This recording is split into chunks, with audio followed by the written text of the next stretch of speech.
juga kita akan bahas striker dari Barcelona nih. Wah ngeri banget ya, ada Adama Traore. Siapa lah? Ada Ferran Torres, ada Aubameyang. Nah nanti nih lawan Atletico Madrid yang kondisi juga permainan lagi nggak bagus juga. Kira-kira Ya kalau strategi apa yang diterapkan oleh lawan Xavi? Atletico Madrid lagi kondisi Atletico Madrid yang nggak jelas ya bisa lah. Bisa menang maksudnya? Bisa menang. Tapi menurut Mas Gita sendiri strategi apa yang diterapkan dengan adanya pemain-pemain baru? Ferran Torres oke mungkin ya, tapi gue nggak yakin dengan Auba. Obe seperti nggak dimainin, coach Yeah. decision dia nggak akan dimainkan. Jadi lini depan seperti apa racikannya menurut Mas Gita? Iya, setidaknya dia akan membawa perubahan pada Barcelona ya. Bahwa apapun kan Xavi butuh pemain baru yang belum pernah dia coba ya. Dengan dia sekian lama mencoba, dia masih ada di bawah bayang-bayang Real Madrid sejauh ini. Ya, dengan masuknya Ferran Torres ya, gua rasa ini akan membuat sebuah perubahan di sisi Barcelona Oke. ya. Ada perubahan secara permainan atau taktikal dari Xavi nggak sebelumnya dengan adanya pemain-pemain ini? Dengan bermain cepat juga kan seperti itu? Apalagi kalau Ferran ada Torres iya. Iya, Mungkin Auba iya di masa peaknya Auba, tapi di masa Auba yang sekarang gua nggak terlalu yakin. Oke. Artinya Auba pernah masuk di bulan Januari waktu dia transfer musim dingin di Arsenal. Dia kan langsung boom buat saat itu. Tapi itu Auba di umur berapa? Beda sama Auba yang sekarang. sekarang udah beda sekarang. Traore nggak terlalu yakin. Biasa Ada aja. masalah biasa aja. Kan ada minyak-minyaknya situ. Traore cuma 1 gol doang. Iya. Musim lalu. Oke Bang Bes, dengan ada pemain baru ini, apakah ada perubahan taktikal dari Xavi atau lo melihatnya ada pandangan lain? Soal khususnya Gua di rasa depan perubahan Barcelona. taktikal tidak akan banyak dari Xavi karena dikembalikannya Xavi ke Barcelona adalah untuk mengembalikan DNA Barcelona yang penguasaan bola, progressive possession, 4-3-3 tentu formasinya. Dengan didatangkannya Ferran Torres, ada Auba, ini membuktikan bahwa Xavi butuh kecepatan. Butuh kecepatan. Kalau zaman tiki taka dulu, itu ruang itu jarang. Butuh pemain-pemain yang bisa main di ruang yang sempit. Xavi, Iniesta. Nah, sekarang zaman udah agak berubah. Ruang-ruang yang sempit itu sekarang makin besar di area lawan. Nah, butuh pemain-pemain yang cepat buat ada di sana. Makanya dia datangin seorang Ferran Torres, Adama dan Auba. Jadi sekarang menurut gua si Barcelona kekuatannya udah bukan di lini tengah. Mereka coba kekuatannya itu dipindahkan ke depan. Lebih banyak sprint, lebih banyak bola daerah, lebih banyak adu lari. Dan so far menurut gua Xavi nggak jelek-jelek amat di Barcelona, menguasai pertandingan, tetapi sulit untuk cetak gol sama kayak Juve. Akan sulit cetak gol. Oke. Kalau menurut Bang Bes sendiri siapa yang akan diturunkan nanti di line up? Apakah Ferran Torres dan Adama langsung jadi starter? Ya tentunya yang pertama akan main ngantri dong ya. Yang 2 orang kan baru pada datang tuh. Yang pasti kayaknya Ferran Torres akan main duluan. Iya, pasti. Beberapa pekan lalu Ferran Torres datang main lawan Real Madrid ya sosok lah performanya, tetapi ini kan terlalu Dini berat menilai ya. debutnya dia lawan Real Madrid. Nah harapannya sekarang mungkin Atletico kan nggak sekuat Real Madrid tahun ini. Jadi harapannya dia bisa bermain lebih baik lagi ketika lawan Atletico daripada lawan Real Madrid. Ferran Torres menurut gue yang akan main duluan. Ada yang miss di analisa si Bes kalau bicara tentang mau mengembalikan lagi ke Barcelona. Zaman dulu. Ya DNA-nya Barcelona itu adalah attitude. Mereka boleh kalah tapi mereka harus punya mentality yang baik, mereka harus punya pelanggaran yang lebih sedikit dari lawan mereka. Mereka harus punya agresivitas dalam ball position yang lebih tinggi dari lawan mereka. Selalu itu. Bukan masalah skornya. Oke. Jadi yang real percaya proses sebenarnya adalah La Masia. Ya, jadi 3 tim gue biar gua kasih tahu ya, Liverpool, Barcelona dan AC Milan. Oke. Nah, Sama tapi kenapa gue pilih itu? Karena prinsip-prinsip itu tadi. Nah, Aubameyang, Ferran Torres dan Adama ini menurut gue akan nurut sama Xavi.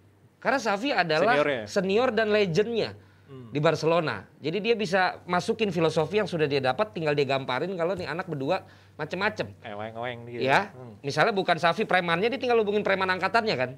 Ini kasih tahu nih 2 anak ini yang disegenin lah. Iya. Ya, ini kan waktu anak-anak ini nontonin jaya-jayanya Xavi kan. Iya, betul. Nah tapi ini si Aubameyang menurut gua ngapain dia Terlalu tua dia buat udah nurut sama terlalu Xavi. tua, attitude-nya jelek. Dan kalau lu lihat The Athletic itu bahas tentang kenapa Liverpool beli Luis Diaz, karena Klopp ini mengikuti cara regenerasi 3 generasi. Dia tahu banget bahwa saat Salah dan Mane akan pindah klub, dia yakin sekali peak performance-nya Salah dan Mane ada di Liverpool. Jadi ketika dia bisa jual itu dengan harga mahal, dia yakin bahwa kemampuan terbaiknya ada di Liverpool, itu tinggal turun. Nah ngapain Barcelona ngambil pemain yang attitude-nya jelek sama peak performance udah turun. lewat. Udah ada di Arsenal Hanya dia. untuk sekedar menolong performa Barcelona yang kalau kata Bes tadi ingin mengembalikan mentalnya Barcelona dan filosofinya itu lagi. Itu tidak masuk dengan profil orang ini. Gue Nggak sangat sesuai. tidak setuju dengan dia. Karena murah. Karena gue dia juga. lebih percaya Traore ini malah bisa jadi sesuatu yang lebih ketika dia balik lagi. Barcelona perlu pemain yang menghargai makna daripada lambang Logo. yang ada di Di jersey. mereka. Betapa susahnya dulu mereka jadi anak-anak La Masia Masia. untuk bisa masuk Masuk ke tim. tim senior. Sekarang mereka bisa dipanggil lagi. Aubameyang ini hanya mikirin gaji, udah nggak betah di Arsenal, dan dia ya udah main, dia di pembunuh bayaran. Itu aja. Bakal menurut gua. ngerusak tim kedatangannya si Nggak tahu Auba. kalau merusak tim Belum tahu. belum Belum tahu tahu. juga. Tapi, Bisa aja ya. pembunuh bayaran kan kadang-kadang nggak ngerusak tim. Betul. Kadang-kadang bisa ngancurin lawan. Betul. Tapi apakah akan konsisten dia ngancurin lawan? Tapi catatan Barcelona bisa memelihara bad boy, lu hitung aja paling Hristo Stoichkov. Iya, betul. Lu lihat terakhir itu Ibrahimovic. Baik Nggak juga jadi dia. apa-apa Nggak jadi saat apa-apa. dia jaya-jayanya loh. Risto Stoichkov pada peak performance dia Betul. waktu dia jadi bad Dan boy. dia bisa nurut. Nurut. Ini Tapi bad boy kalau ada temennya, Siapa temannya? Usman Dembele temennya. Usman Dembele. lah makanya itu kan penyakit yang dipelihara. Ngapain penyakit dipelihara maksud gue gitu loh. Oke. Toh target lu nggak di musim ini kok. Lu mendingan proses aja menuju musim depan Itu gitu. targetnya Arsenal, Bang. Apaan? Ingin ngusir Auba. Kan di Barcelona Iya, juga itu dia kan, digaji itu kan sama Arsenalnya. Gue kan bicara dari sisi Barcelona. Barcelonanya. Oke. Gue dulu suka Arsenal cuman zamannya Overmars bercamp. Hancur. Ngalahin Juga Manchester tuh, United United. 1 gol melalui Mark Overmars. Ah, Kalau Arsenal kan pengen melepas Auba karena gajinya yang kegedean. kegedean. Nah, Sama itu. attitude-nya juga Iya. kan. Ya iya terus ya makanya ngapain Barcelona ambil? Oke. Gimana Dede Dia jelas? cocok tuh di Nah. Madrid. Emang Flamboyan, pemain iya. bintang Pemain gitu loh. bintang. Apa tuh dia istilahnya? Galacticos. Galacticos. Tapi nggak bakal main juga dia kalau di sana. Ada Vinicius Junior udah di posisinya dia. Oke. Ini lawannya Barcelona Atletico. Ini penampilannya juga lagi nyungsep banget ini. Ini Ya, apa ya? betul. Apa yang terjadi dengan Atletico sampai nggak berkembang ini permainannya, Bang Bes? Menurut gua Atletico yang musim ini sudah mulai kehilangan identitasnya, dan kita tahu Atletico identitasnya apa sih? Kalau kita nonton Atletico 5-6 Harsh tahun play. yang lalu ketika Tiki Taka lagi jaya-jayanya, ball possession lagi gencar-gencarnya, Dia pertahanan. ATM yang bisa curi poin selalu lawan Barcelona. Karena apa? Karena mereka punya identitas. Identitasnya 4-4-2, rapat banget, bertahannya kuat. Bahkan musim lalu tuh masih kuat banget bertahannya. Tetapi musim ini kita lihat, bahkan tim sekelas Athletic Bilbao aja kebobolannya masih lebih dikit daripada Atletico. Oke. Jadi menurut gua permasalahan utama Atletico musim ini adalah identitasnya mulai hilang, yaitu adalah pertahanan yang kuat. Oke, Barcelona punya DNA tiki-taka, penguasaan bola, Real Madrid serangan balik cepat, sayapnya kencang, Benzema, etc. Atletico itu nggak bisa hilang dengan kata deep defense, compact defense, itu luar biasa banget. Tapi musim ini nggak kelihatan. Terlalu mudah kebobolan. Kalah lawan Sociedad, kalah lawan klub-klub papan bawah, mudah banget kebobolan. Oke. Ini apa ada sebuah kejenuhan dari Simone? Kalau gue bilang materi pemainnya juga ya nggak Materi menolong. Artinya gini, materi pemain di belakang kan mereka yang itu aja, jadi sudah terlalu senior ya, ukuran tanda kutip senior. Terus mereka kehilangan Partey jelas. Partey juga nggak menonjol banget di Arsenal, tapi jelas bahwa Atletico Mempengaruhi. Madrid pengaruh dengan kehilangan Thomas Partey. Itu kan yang apa ya, yang melakukan defense pertama pada saat lawan melakukan serangan. Jadi sebelum center back mereka berbuat sesuatu ada Partey dulu, dan Partey juga memulai awal serangan.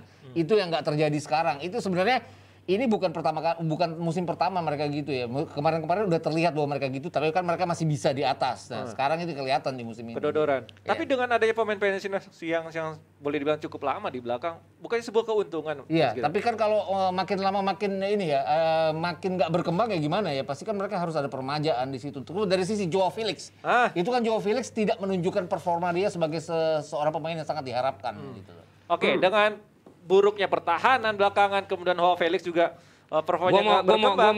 Gue mau tebelin lagi kata Vaniko ya, buruknya pertahanan buat jebret Atletico. tim itu angkanya begini. Jadi kalau si Atletico ini di all competitions itu sudah kebobolan 38 gol dalam 30 pertandingan. Sementara musim ini. last season dia cuma kebobolan 37 dalam 48 pertandingan. Jadi itu komparasinya bahkan seluruh pertandingan musim lalu aja udah cuma beda selisih 1 Satu gol gol. kebobolannya. Kemudian juga di La Liga mereka sudah kebobolan 26 gol dari 21 pertandingan. Dari tulisan yang gue baca dan sangat gue setujui ini, the fall of the red and white wall Atletico Madrid are in a defensive crisis. Memang yang disampaikan oleh si Mas Gita gue setuju sekali ya. Ditambah lagi ada catatan buat Jan Oblak. ya penjaga gawang Slovenia. Oke. Yang satu ini biasanya kan dia yang menjadi penyelamatnya. Nah, sekarang catatannya bahkan he has only stopped 48% of the shots conceded in La Liga. Jadi sekarang dia cuma bisa menyelamatkan 48% shots yang datang ke dia. Dan akhirnya jadi kebobolan. Yang dianalisa di sini adalah kemungkinan untuk head to head dengan dianya jadi jauh lebih banyak. Sehingga menurut statistik ini yang membuat dia lebih banyak kebobolan. Ditambah lagi tadi yang gue bilang mental fatigue. Ketika dia akhirnya jadi pemain terakhir yang selalu diserang jadi juga kebobolannya semakin tinggi. Bahkan dikatakan di sini sebenarnya Jan Oblak menghadapi few shots fast, dia menghadapi tendangan yang lebih sedikit, tapi kok malah kebobolan lebih banyak daripada yang dulu dia hadapi tendangannya lebih banyak. Nah, ada apa ini? Semua catatannya memang menunjuk kepada masalah defensifnya. Karena prinsip daripada yang Bang Bes katakan identitinya Atletico adalah cara bertahan mereka. Dan nanti masih ada waktu, gua akan kaitkan dengan Joao Felix tadi. Kenapa Felix tidak bisa berkembang? Oke. Sedap. Singgung sedikit Bang Bes soal Jan Oblak dan pertahanan. Oke, kita tahu, kita masuk dikit sama Jan Oblak. Kita tahu Jan Oblak itu adalah late bloomer. Ya, dia terlambat berkembang. Usia muda, istilahnya dia bukan wonderkid. Pemain usia muda yang, wah ini calon pemain hebat nih segala macam. Bahkan ketika dia memulai karirnya di Atletico, dia hampir mau dipinjamkan ke tempat lain. Ya, jadi dia terlambat. Dan dia beruntung karena kiper intinya saat itu cedera, terus dia naik akhirnya jadi pemain inti. Nah, untuk sedikit buat Joao Felix sendiri, Joao Felix kesulitan buat beradaptasi, mungkin karena dia terlalu muda ketika dia datang ke Atletico Madrid usia 19 tahun. Terus juga mungkin tidak sesuai dengan skema yang diinginkan oleh pelatih. Kita tahu Atletico Madrid mainnya 4-4-2, 2 striker, dan ketika bertahan 2 striker itu harus bertahan juga. Dan jangan lupa, seorang Simeone pernah mengkritik bahwa talenta saja tidak cukup di sebuah konferensi pers. Dia pernah bilang talenta saja tidak cukup, tapi kita harus juga punya kedisiplinan. Dan gua rasa ini salah satu dia menegur anak-anak muda yang ada di Atletico bahwa mereka harus bekerja keras seperti pendahulunya dulu. Oke. Valen, berarti kesalahan bukan hanya di Joao Felix atau Simone. Iya, catatan selanjutnya adalah mereka tanpa main creator. Carrasco kan ada masalah dengan tidak bisa tampil. Sementara dia adalah pemberi assist terbanyak. Dia menciptakan, anak sekarang bilangnya XG ya, Bes? Ya, expected goal. Expected goal sama expected chances kan. Ya, yes, dia membuat goal scoring chancesnya tuh 39 dan dia membuat dribbling 80 dan jauh lebih banyak daripada Lemar yang Carrasco ya? Yang Carrasco yang 34 kali. Nah, Simeone selalu masalahnya dia pengen defensif. Nah, bicara Joao Felix, dia bukan tipikal Felix ini bukan tipikal yang dari tengah ke belakang. Nah, ketika harus menjemput bola ke belakang, ternyata dia mendapatkan kesulitan. Akhirnya Simeone mencoba memfasilitasi Felix untuk memberikan bola ke dia. Catatan menunjukkan dalam satu pertandingan dia bisa mendapatkan 10 passing di depan garis tengah dari para pemain ke dia. Tapi statistik lain menunjukkan kelemahan Felix adalah saat dia masuk sepertiga lapangan lawan, dia ngumpan ke kiri. Dia tidak menusuk ke strikernya, tapi dia umpan ke kiri. Siapakah yang ada di kiri? Silakan jawab sendiri yang nontonin Atletico Madrid. Sehingga lawan tidak terfokus kepada apa yang akan dilakukan oleh Felix ke strikernya. Tapi dia matiin Felix kepada lawannya, teman yang dioper ke kiri. Itu yang pertama. Tapi catatan bagusnya Felix adalah dia adalah pemain yang termasuk 5 besar yang paling banyak dilakukan foul oleh lawan. Minimal 9 kali dalam satu pertandingan dia pasti dilanggar. Jadi sebelum dia matiin yang diumpan ke kiri pilihan lainnya adalah dia dilanggar dulu.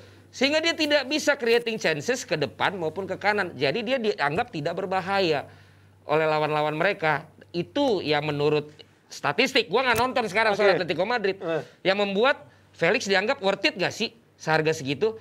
Dan Simeone ternyata mencoba memfasilitasi Felix, tapi ternyata hancur. Gimana Mas kita? Worth it kalau melihat usianya ya, artinya dia masih punya masa yang panjang. Artinya. Tapi kan secara keseluruhan seluruh daya serang Atletico Madrid juga nggak hebat-hebat amat seperti musim lalu. Luis Suarez jelas turun.